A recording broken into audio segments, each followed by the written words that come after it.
The old Kingsley Mansion in Nashville, Tennessee held a rich history filled with tales of love, tragedy, and lingering spirits. Built in the 1830s by Thomas Sewell King and his wife Delia, the grand estate was a symbol of their prosperity and success. However, the mansion's story took a dark turn with the passing of its inhabitants and the subsequent ghostly encounters that would haunt the property for years to come. After the deaths of Thomas and Delia in the 1850s, the Kingsley Mansion was passed down to their daughter, Frances, and her husband, Dempsey Weaver.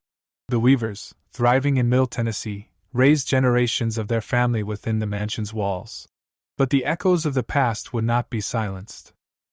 During the Civil War, the mansion endured the presence of soldiers who likely used it as a hospital or barracks. Though the house survived the conflict, the scars left by those turbulent times seemed to linger within its rooms, hinting at the residual pain and anguish.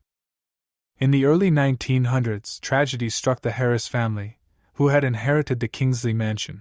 Mary Delilah Weaver Harris and her friend Jenny Rhea embarked on a fateful trip to St. Louis. On their journey back home, disaster struck when their steamboat encountered a rock, caught fire, and capsized. 13 lives, including Mary's, were lost in the tragedy.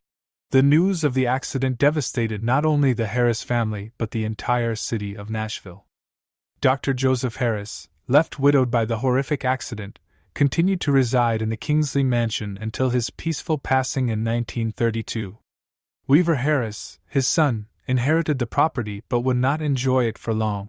Weaver passed away in 1937, leaving his wife Edna as the final resident of the mansion. Edna Harris, known for her extravagant galas and social gatherings, breathed new life into the mansion. She entertained Nashville's elite within its opulent walls. However, even with her vibrant spirit, Edna could not escape the passage of time. In 1955, while vacationing in New York City and attending the opera, Edna succumbed to death. With Edna's passing, the Kingsley Mansion met an unfortunate fate.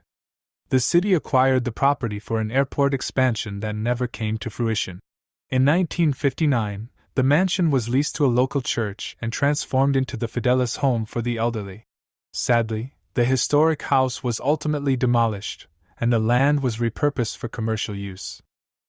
Despite the mansion's physical absence, the spirits of the past seemed to linger on the property. Employees working in the buildings constructed on the old Kingsley farm reported eerie encounters and strange occurrences. The stories of ghostly encounters became an open secret, especially among the employees at the shoe outlet located on the property. Employees at the shoe outlet shared their experiences, including the inexplicable appearance of shoes in a certain corner of the store. The shoes would seemingly fall off the wall and land on the floor, often just a single shoe rather than a complete pair. This recurring phenomenon was attributed to the resident ghost, a remnant of the mansion's troubled history. The ghostly presence at the shoe outlets served as a lingering reminder of the old Kingsley Mansion's history and the countless souls who once called it home. It was as if the spirits of the past, unable to find rest, continued to leave their mark on the land, their presence felt by those who ventured into their realm. The stories of the haunted property became a testament to the enduring power of history and the unexplainable mysteries that surround us, even in the most unexpected places. Please like the video and be sure to subscribe to our YouTube channel for daily ghost stories. You can find our Southern Ghost Stories books over at Amazon as well as Barnes & Noble.